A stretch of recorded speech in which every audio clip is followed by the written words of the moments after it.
Hey, welcome into another episode of the Fat Guy Podcast. I am the Fat Guy. Most people just call me Brett. I'm a guy that's lost 125 pounds and I feel saucy. Today I feel saucy. We'll go with saucy. All right, on today's show, top 5 foods that are making you fat. And before this episode is over, you will learn the foods that you should never ever eat again if you're trying to lose weight.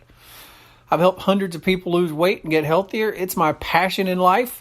And if you think that's something that's worth supporting and this podcast is worth supporting, please consider tossing $5 my way to help keep this mission going to change people's lives. You can do that really easily at ketoanimal.com. Chip in. I'll give you a shout out on future episodes of the podcast for as long as you're a supporter, and you'll get a lot of bonus content, including a bonus podcast every month, maybe more than once a month, and other things like that. You can also go to the front of the line if you have any questions to ask, if you need any help with things. All that is part of the Patreon community. Thank you so much for checking that out at ketoanimal.com. We actually have some Patreon supporters. I'll be giving them a shout out a little bit later in the podcast. Now look, you ain't got $5 to spare. I can feel you. I've been where I didn't have $5 to spare. There's 3 other easy ways you can help spread this information and knowledge around and help people lose weight. The first is by rating this podcast on iTunes. A 5-star rating and a review really helps spread the word. And when you get reviews and 4 and 5-star ratings and such, it makes Apple show us to more users. So please, don't cost you nothing but a couple minutes of your time to rate us 5 stars on iTunes. You can also follow me on social media, on Twitter, Facebook, and Instagram. The username is Fat Guy Podcast. Subscribe to the podcast wherever you get your podcast. The username is Fat Guy Podcast across all platforms. And if you don't understand podcasting, that's not a problem. Super simple for you. Download the free Spreaker app, Spreaker, and search for Fat Guy Podcast. Once you find us, hit that heart, subscribe, and get notified about all new episodes. And you can easily go back and listen to all previous episodes. That's Spreaker. The Spreaker app is free to download.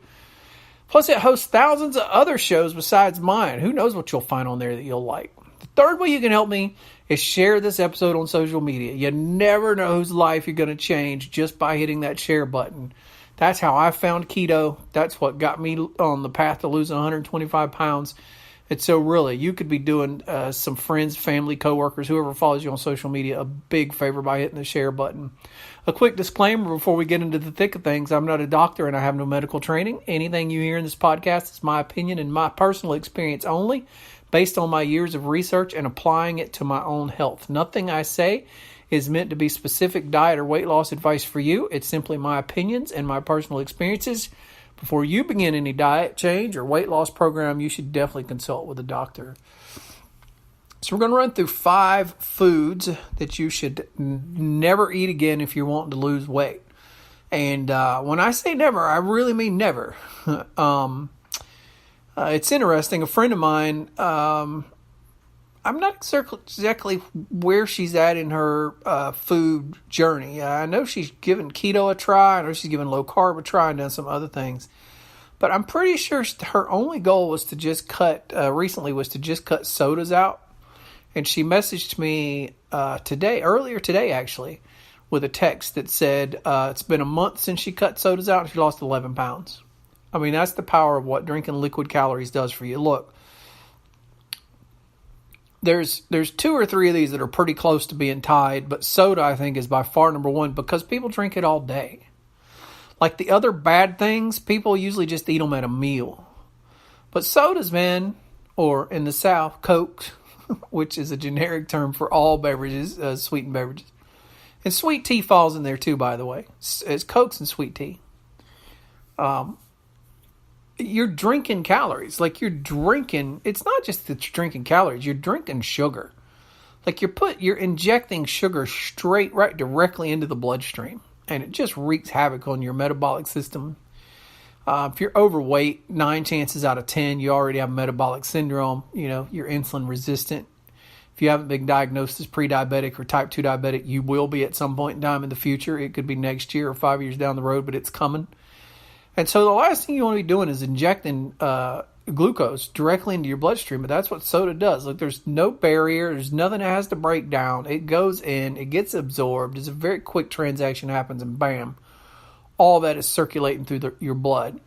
And so I tell people, look, people always complain about, oh, diets, you can't eat as much, and I like to eat. No. I'm like, if you really love to eat that much and you want to eat more during the day and still lose weight, the first thing you should cut is liquid calories. They're a waste of time. If you're drinking 140 calorie Coke, which if I'm not mistaken, has 40 or 50 grams of sugar in it, that's something you could be adding on to another meal. You're complaining you don't get enough food, man. You're drinking it. And then there's these people, if you're one of these people, and look, I commiserate because I was there. I was so addicted to Mountain Dews at one time. I literally, all the front 8 of my top teeth are fake. They're all composite. My front 8 teeth are all composite because I rotted them out drinking Mountain Dew. And I refused to believe my dentist when he was telling me what that was happening. I was like, that's not it. That's not it. And the last time I went in, and he's like, look, I don't think I can repair these teeth again. This is the last time I'll be able to do a patch job on them. And so you really need to quit drinking drinks, soft drinks, sodas. And, maybe these things will last you 5 years or 10 years or something before you have to get them pulled. And that was in the early 2000s. I'm happy to say that I made it until 2 years ago. I had to go get a couple of them patched up. But I still have those composite teeth, and I credit all that to getting off soda. I mean, it's everything it does to you is bad. So what are your options? Obviously, if you're a soda fanatic and you've got to have some soda, look, have one with your meal and make it diet. So when you have lunch, have a Coke Zero or a Diet Coke or a Diet Mountain Dew or a Diet Dr. Pepper. And my advice is buy those 8-ounce cans. Look, I drink Coke Zero. I like it. I had one today, as a matter of fact. I didn't have one yesterday. Didn't have one the day before. I think I had one Sunday. And today is Thursday. So I had one Sunday and I've had one today. And I buy the little 8-ounce ones. 8 ounces is plenty. It's plenty. And I get the Coke Zero because to me, it's super delicious. But I don't just sip it and drink it throughout the day. I drink it when I'm having a meal. That way I'm spiking my blood sugar and insulin already with the meal. So just adding just a tiny extra on with that little sweet taste, and that's it. So that's number one is soda. It's got to go. You would be surprised if you're a person that drinks, especially if you drink one or more drinks every day. And I know a bunch of you do. A bunch of you are 2 drinks a day, 3 drinks a day, 4 drinks a day. I'm talking about the 20-ounce ones too. I mean, that's a lot of sugar. Holy crap. You would be shocked how much weight you would lose if you didn't do anything else but stop drinking soda. So that's by far and away number 1 on the list. Number 2 and number 3 really are kind of tied. And actually, in terms of just sheer impact on your blood sugar and your weight, number 3 would be number 2. But I'm making this one number 2 instead because of the lies, the misconceptions around it, the misleadingness of it, and especially for kids' sakes. And that's cereal. Cereal is just bad. I did a video on my Fat Guy Podcast Facebook page one time where I actually showed you the labels of a cereal. I don't remember which cereal it was, but they're basically all the same. Even the quote-unquote healthy ones. Cereals, breakfast cereals that you pour in a bowl and pour milk over and eat, range anywhere from, around 80% sugar to as much as over 90% sugar. I mean, you might as well just grab you a bag of sugar, spoon out about 10 tablespoons of it into a bowl, pour some milk over it, and just eat it, because that's what you're eating. Now, when you look at the label, it looks healthy. It's a whole grain. And it's fortified with vitamin B and some other crap. It's trash. It's complete garbage. It's sugar. You can prove this to yourself the next time you go to the grocery store, or you can, right now, after I tell you this, hit pause and go look in your cupboard right now. And go grab the cereal box that you're currently eating and turn it to the nutrition label. And at the top of the nutrition label, it'll say serving size, and it will give you the serving size in grams. Now, keep in mind, nobody eats a serving size. For most of these cereals, a serving size is like a half a cup or a 3/4 of a cup. Nobody eats that. People eat 2-3 cups of this at a time. So just keep in mind, nobody's eating the serving size. So whatever it says, when you eat it, you're eating 2, 3, 4 times that much. That's the first thing to know. The second thing to know is look at that number. How many grams is in a serving size? And I want to say that the last time I looked at a box of Frosted Flakes, it said the serving size was 65 grams or 67 grams, somewhere in that neighborhood. So look at the serving size. That is the total weight of all the cereal. That's what a serving size is. You take all that cereal, the whole cereal, put it on a scale and weigh it, and 65 grams would be the total weight of it, okay? Now, so that's what all the cereal weighs. Now scroll down and look at the carbohydrates and see how many grams of that is in one serving, and you will be shocked. It'll be in the 50s, 51, 52, 55 or something. So out of 65 to 67 total grams, over 50 of those grams is nothing but sugar. It's just sugar. Make no mistake, carbohydrates are sugar, especially when it's in a processed, dried out form that's had all the fiber removed, like cereal and all these other processed foods. And that cereal goes into your body and it breaks down that sugar like super fast, and it injects it directly into your bloodstream just like soda does. There's like no difference. And to make it worse, on top of that, if you're putting milk on it, I believe a cup of milk has another 12 grams of sugar on top of that. So on top of all the sugar that the cereal is, which is nearly 100% of the cereal is sugar, you're adding another 12 grams of sugar on top of that from the milk. I mean, it's not food. It's just sugar. And so I see people feeding their kids this stuff, and then by the time the kids are 12 or 13 and they're fat, they can't lose weight. The parents don't want to tell them they're fat because parents are scared to have this conversation with their kid because they don't want to make them feel inferior, don't want to make them feel bad. Screw that. Talk to your kids. First, educate yourself so you can help your kids get out of it. And then have a conversation with your kids about how much you love them. And they're not any less of a person because they're fat. They're not any less of a person because they're on the path to type 2 diabetes. But it's something that needs to be changed if they want to have the maximum potential in life. I wish to God somebody would have done that to me when I was 10 or 8 or whatever. I started getting fat when I was 5 or 6. So, God, an intervention would have been awesome. But, you know, the stuff we know today is not out there. My mom didn't know that. My mom did the best she could. First of all, we were poor. So, our diet was mostly bread because that's about all she could afford was flour and water. And so we eat a lot of what you call bread. Hoe cakes was called. And I mean, I was basically raised on that. And then when she could afford it, she'd get beans, which is just more carbs. And but nevertheless, look, cereal's got to go. Cereal is just horrible, and it's the worst meal. They say that breakfast is the best meal of the day. No, you start your day with a big bowl of cereal, which again is not going to be 3/4 of a cup like the serving size says. It's going to be 2 cups or 3 cups. You are literally injecting like 150 grams of sugar into your body right off the bat that you don't need, first of all. And whatever, cereal, schmearial, breakfast, schmeckfast. 2 hours after you eat that, think about your kids. 2 hours after they eat that, their little bodies, 2 hours later, they're in school, and their insulin has went and grabbed all that sugar and done away with it and pushed it into the cells and did all it could to handle that sugar. And so then you get this sugar crash, and now your kids are starving 2 hours later, and they still got 2 hours to go to lunch. They can't concentrate. They're hyper from all the cereal. The teacher don't understand why they can't sit still in class. It's because they're hopped upon a drug. Sugar is a drug. Sugar is nothing more than a drug. You're literally drugging your kids with sugar. I think I've said enough about cereal.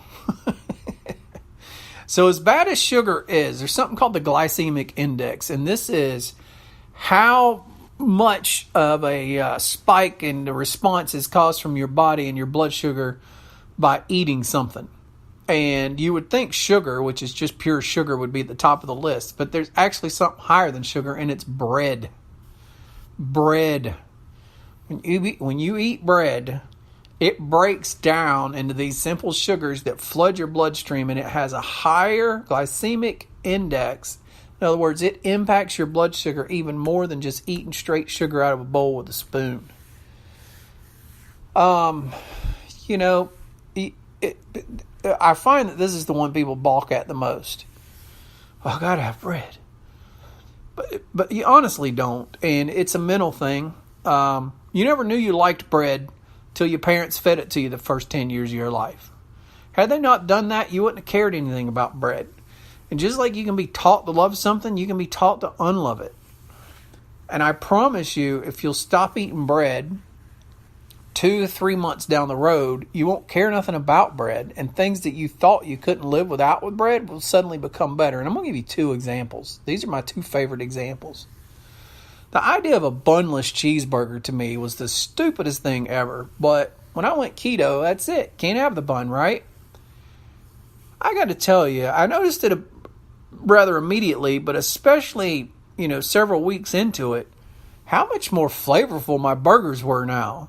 Like, the bread actually sogs up a lot of the flavor. It deprives you of a lot of the flavor. You get you, especially if it's a grilled burger, you get you a good grilled burger with a couple pieces of bacon on it, some high quality cheese on it, and a couple good fixings on it.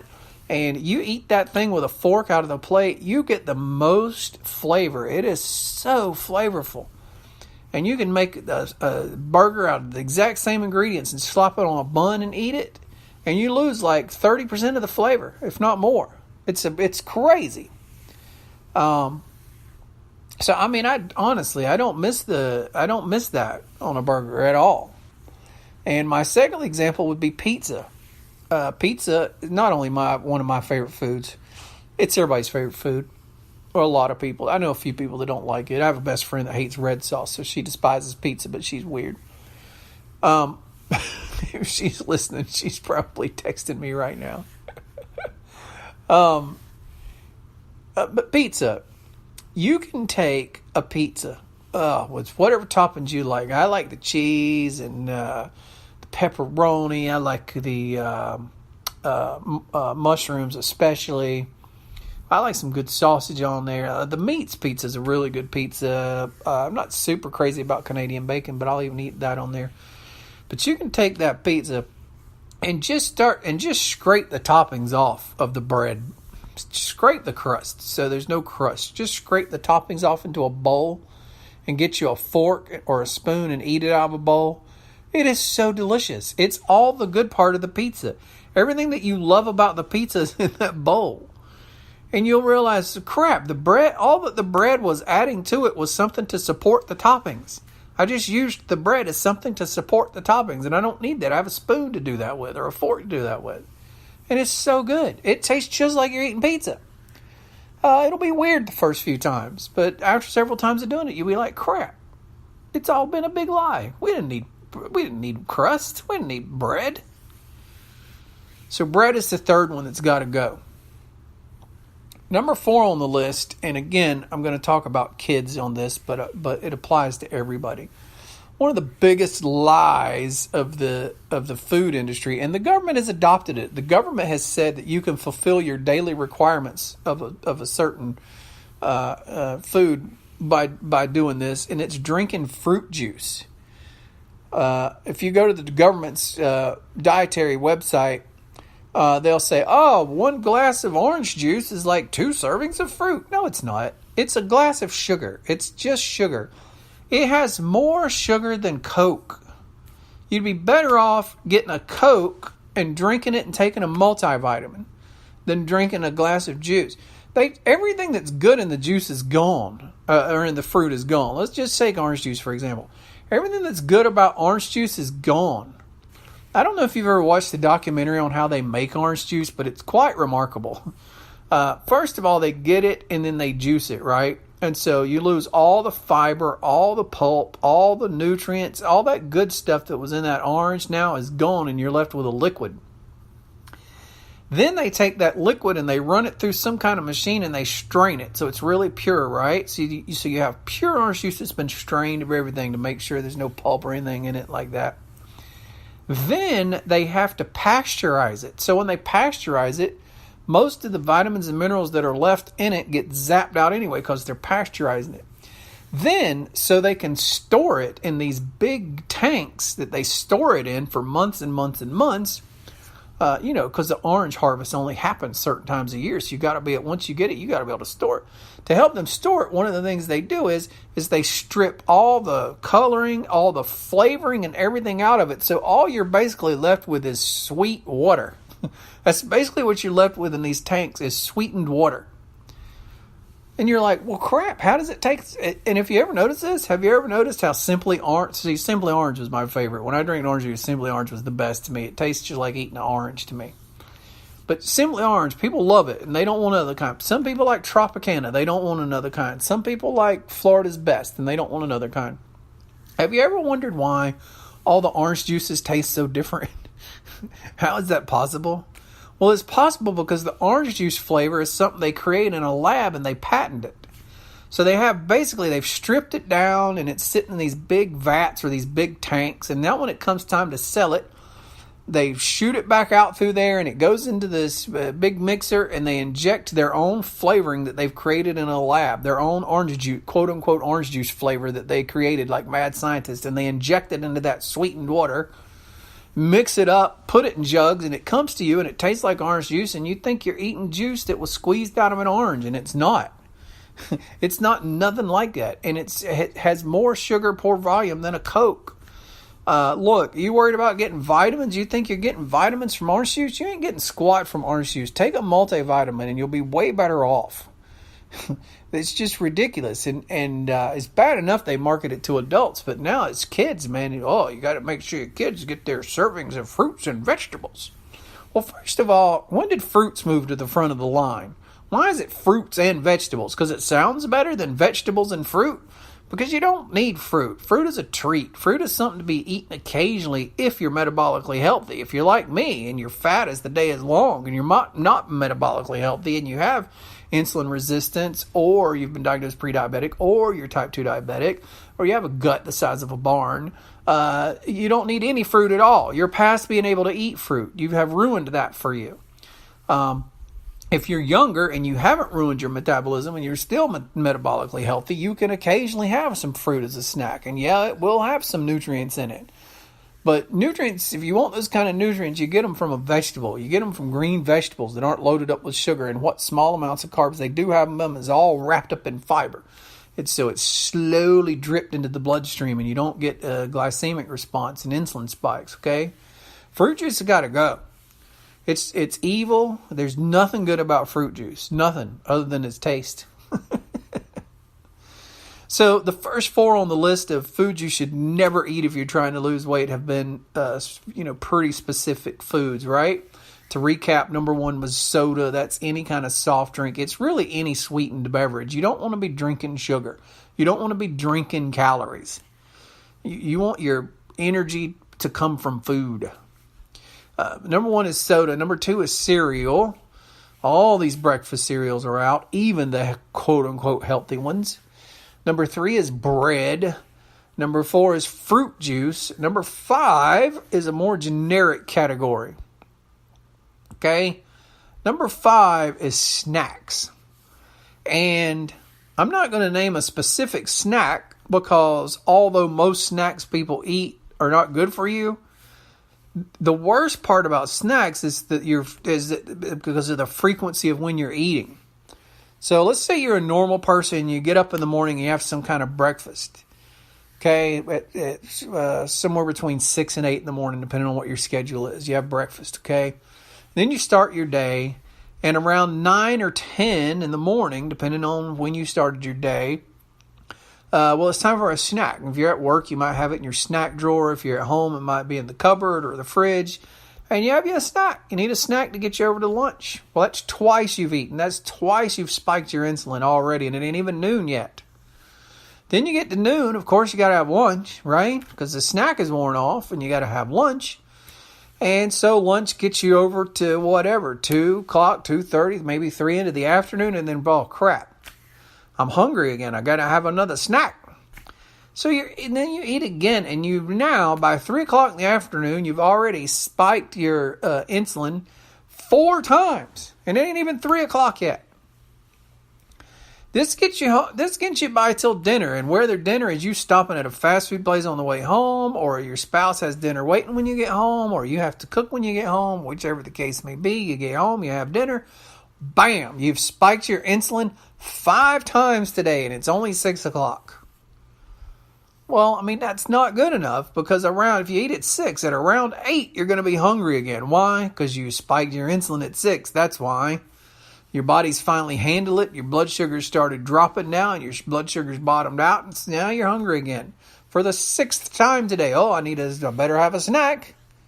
So you have your snack. You've now eaten 6 meals today. And make no mistake about it, you didn't have 3 meals and 3 snacks. You had 6 meals. You ate 6 times today. Let's go back to soda. If you were doing soda on top of the 6 meals that you ate today, you count the sodas as a meal, it could be 10, 12 meals you're eating in a day. And people go, I don't eat that much. I don't really eat that much. Oh, you eat a ton if this is your life. This is not me being judgmental. This is just me being brutally honest with you because you come to me for weight loss advice. And I was you. I still am you. If I quit trying today and I went back to the way I was, I would still be that person. Okay? So I'm not being judgmental. I'm not being harsh. I'm not being accusatory. I'm just shooting you straight because, well, that's what you're going to get when you listen to my podcast. Eating 6 times a day and drinking 2 sodas a day is eating 8 times a day. It means your insulin is getting spiked 8 times a day. And the only time your body gets any kind of a rest to rebuild some of that insulin resistance back up to insulin sensitivity and to get your insulin level down to its minimum is overnight. And since you snacked at 9, you went to bed at 10, you got to be up at 5:30 in the morning. You got 6 hours? 6 hours of a break for your body before you started pounding it with sugar and stuff again that spikes insulin 8 times the next day. This is why we're fat. If you want to know why you're fat, this is why we're fat. And if you're one of those people that was like me, that goes, man, I don't really eat that much. I don't understand why I'm fat. I really didn't eat that much food in terms of volume. I really didn't. But the food I ate was bad, and I ate it often. I had breakfast, I had a snack, I had lunch, I had a snack, I had dinner, I had a snack, and then I'd have 2-3 Cokes throughout the day. Be Coke or Mountain Dew or whatever I was hooked on at the time. It was Dr. Pepper for a while. I went through phases with all of it. That's why I was fat. I was constantly bombarding my cells and my liver with sugar, and it could not handle it anymore, and my body became resistant to insulin. And once that started happening, my body didn't know what to do with all that crap that it was getting, and so your liver said, screw it. I'm being bombarded with all this sugar. The cells aren't uptaking it. What I'm going to do with it? I'm going to convert it into a lipid, and I'm going to store it in a fat cell. And there you go. Snacking has got to be out. Eat meals. Even if you don't change anything else, these are easy things to change. If you're like, going keto is too complicated. A ketogenic diet is too complicated. I can't wrap my head around it. This, what I've told you today, is not complicated. Look at this game plan. Do this game plan for 30 days and then message me and thank me for changing your life, because I promise you will lose weight. No more soda. You don't drink anything that has been sweetened. There are no more drinks in your mouth that are sweetened. What do you drink? Well, you can have a Diet Coke with your meal. So if you're eating a meal, have the Diet Coke or the Coke Zero or the Sprite Zero or the Diet Dr. Pepper. Don't have it in between meals. You have it with your meal. If you're not eating a meal, you don't have anything other than water. Okay? Water is to hydrate your body and to keep things moving and flowing, and that's what you have the rest of the day. You want to have something that has some flavor to it, you have it with the meal. Okay, it's step number 1. But sweetened drinks, drinking calories, drinking sugar is out. You don't do that anymore. That's gone. Number 2, no more cereals. You need to figure out something different to eat for breakfast. And as bad as grits are, as bad as other thing, I can't think of all the things people eat for breakfast right off the top of my head. As bad as some of those things may be, none of them are as bad as cereal. So no matter what you change to, it's going to be an improvement over cereal. Even if you change to grits and eggs and bacon and toast, the grits are going to be carby and the toast is going to be carby, but it'll still be better than eating cereal, hands down. But preferably you won't do that because of number 3, you're eliminating the bread. So if you're going to have breakfast, you know what? Make it bacon and eggs, okay? You can have them scrambled. You can have the omelet. You can have them fried over easy, sunny side up, however you like your eggs. How many pieces of bacon you want with it, or sausage, preferably bacon, but you can do sausage too. have that and cook them eggs up in butter, and make sure you drizzle that butter back over the eggs in your plate. You don't let none of that butter go to waste. You eat that for breakfast. You will be satiated. You won't, after you do that a few days, you won't think about a snack. Matter of fact, once you get into this pretty good, if you do it well, hunger will become less of a problem for you ever. But the bread's got to go. So that's 3 things. There are 3 easy things. You're not drinking sugar or energy no more. You're not eating cereals anymore. And you're not eating bread anymore, okay? If you're going to have a hamburger, that's fine. Grill you up a hamburger. Put you a slice of cheese on there. Squirt you some mayo and ketchup and onions and stuff on there. And eat that thing with a fork. Eat it with a fork. All right? No more fruit juices. Again, this kind of goes back to sodas. It's anything that you can drink that has sugar or energy or calories in it. We don't do that anymore. So that's out. You want an orange, you buy you an orange and you eat it. You eat the orange. Now, people on keto, we don't eat oranges. I'm not telling you how to go keto. I'm telling you how to be the laziest, least disciplined person ever and still lose weight. So you want oranges in your life? Fine. Just eat the orange. Peel it and eat it. Fiber and all. Pulp and all. It's hard to eat more than an orange. But you can drink like 8 oranges in the form of a glass of orange juice. I think a glass of orange juice has something like 8 oranges in it. You're getting the sugar from 8 oranges with none of the fiber in a glass of orange juice. Try eating 8 oranges. It's pretty hard. It would be damn near impossible to eat 8 oranges. So you want orange? Eat your orange. I would say this. This is how you eat this is a side tip, but I'm going to throw it in here because we're doing lazy things you can do to lose weight. Super lazy. I don't want to track macros. I don't want to be keto. I don't want to be low carb. I don't want to count calories. You're one of those people. This will help you lose weight. So use this as a judge. You put your plate down. You want to make about half of your plate be the meat. Half the plate is meat.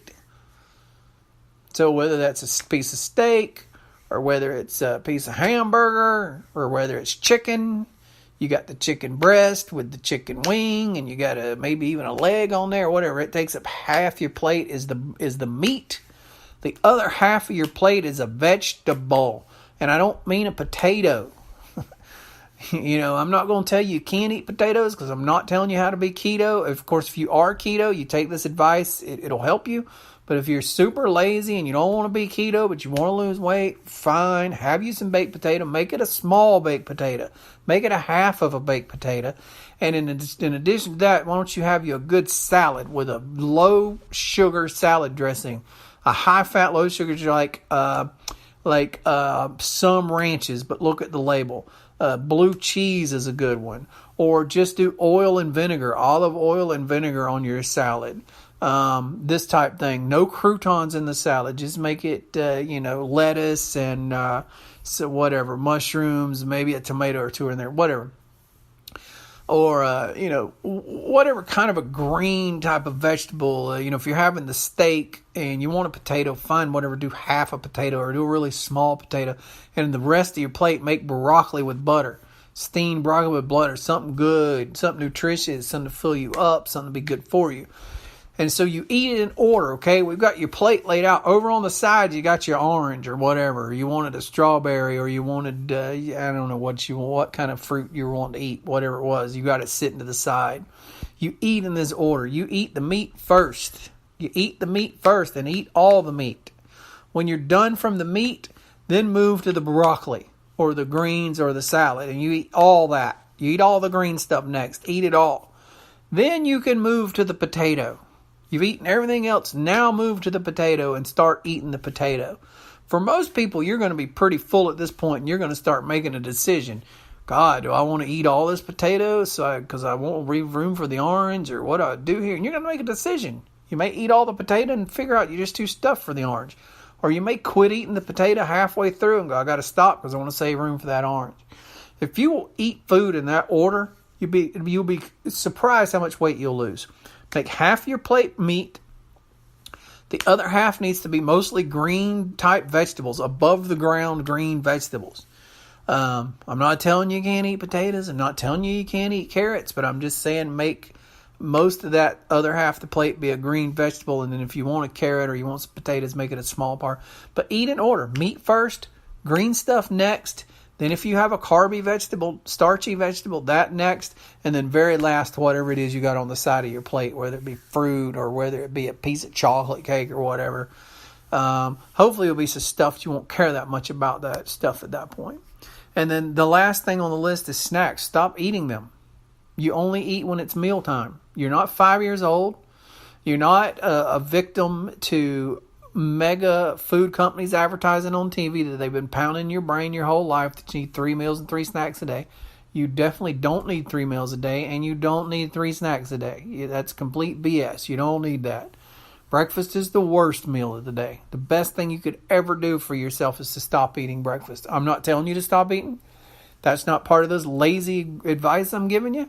Lazy advice is you still eat your breakfast. You just eat a better breakfast. That's no cereals, no milk. You're going to do like bacon and eggs or sausage and eggs. If you implement those 5 things, I promise you in 30 days from now, you'll be sending me a message going, oh my God, I didn't count any calories. I didn't count any macros. I didn't count nothing. I didn't stress over how much of this or how much of that. And I lost weight. You won't believe it. I lost 5 pounds. I lost 8 pounds. I lost 12 pounds. And I look forward to getting that message from you. I hope you have enjoyed today's episode. A great big shout out to my current and amazing Patreon supporters at the $25 level, my super keto warriors, Angie Bearfield and Donna Easom. Thank you guys so much. You are totally awesome. A quick reminder, if you become a $25 super keto warrior with me at ketoanimal.com, you will get added to our private Facebook group where I personally help and coach all the members there. And it's a great community, a lot of great people that you can ask advice, and you get support and stuff from everybody else. But I lay that aside. Just as important to me is these awesome $5 keto warriors, Bobby Houston, Lena Kirkland, Roger Foisey, Kim Noman, and Greg James. You guys are awesome. Thank you for being $5 keto warriors with me and being Patreon supporters. Hey, you want to support what I do here? Become a Patreon supporter and get some cool perks like supporter only podcast. Get moved to the front of the line for questions and help from me. Plus a shout out on every podcast for only $5. You can help me change other people's lives. Go to the following link, ketoanimal.com. That's a shortcut there. Or if you want to type it in manually, it's patreon.com/fatguypodcast. Patreon.com/fatguypodcast. The easy way is just ketoanimal.com. If you think this podcast may help your friends or family, please share it on social media. You could literally change their lives. That's how I lost 125 pounds, because somebody shared something about keto on their Facebook page and I saw it. Just that one thing changed my life forever. Please rate the podcast on Apple Podcasts, which is formerly iTunes, and help me share the word. A 5-star rating and a quick positive review will signal to Apple that they should let more people see my podcast in the feed so they can find us and they can subscribe and get the help they need to lose weight. If you think that this podcast is worthy of showing up in the Apple directory, please take a quick second, go rank us. Finally, subscribe to the Fat Guy Podcast wherever you currently get podcasts. And if you don't know what that means, you don't understand that, go download the free Spreaker app, Spreaker. Search for Fat Guy Podcast, hit that heart button, and thank you so much. I appreciate you listening today. Have a great day. We'll talk to you next time.